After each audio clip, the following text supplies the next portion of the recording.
नमस्कार दोस्तों, मैं कानपुर से हूँ और मेरा नाम राधिका यादव है। और मैं जब सरवड़ को अपने माता पिता को सरवड़ लेके जा रहे थे, उनको प्यास लगी थी, उस पर मैं आप लोगों को गीत सुनाने जा रही हूँ। आप लोगों को जैसा लगे कमेंट में ज़रूर बताना और सब्सक्राइब करना, लाइक करना और शेयर करना और ढेर सारा प्यार देना। थैंक यू दोस्तों। बेटा सरवड़ छिपे हो कहाँ जाई के, बनवा में आई के ना।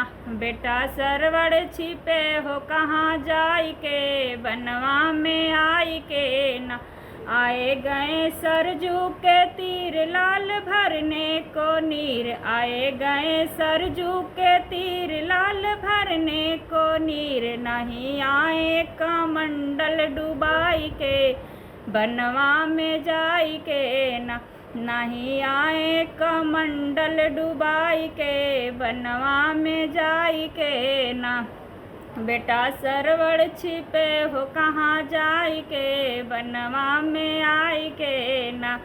बेटा सरवड़ छिपे हो कहाँ जाई के, बनवा में आई के ना। आओ बेटा जल्दी से पानी हमको पिलाओ, आओ बेटा जल्दी से पानी हमको पिलाओ। जान जाती है तड़फड़ाई के, बनवा में जाई के ना। जान जाती है तड़फड़ाई के, बनवा में जाई के ना। बेटा सरवड़ छिपे हो कहाँ जाई के, बनवा में आई के ना।